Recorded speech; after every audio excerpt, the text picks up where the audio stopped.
Queridos mamá e papá, agora todo mudou dende aquela catástrofe que levou a gran maioría da poboación. 2 milleiros de persoas que faleceron erades vós, e según a televisión o planeta está en loito, mais.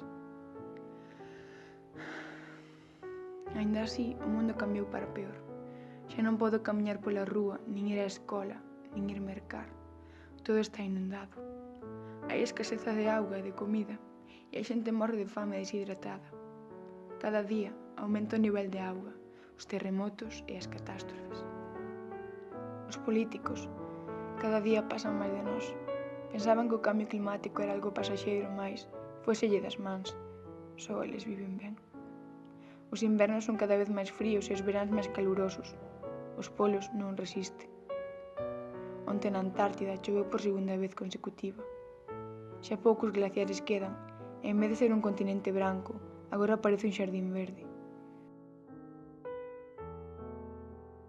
Só penso en vós e no planeta, en como destruímos a Terra ata hoxe, ata o 4 de maio de 2020, no que xa non haberá nin Olimpíadas nin Mundiais, na que posiblemente sexa o fin da nosa existencia, porque xa non podo resistir.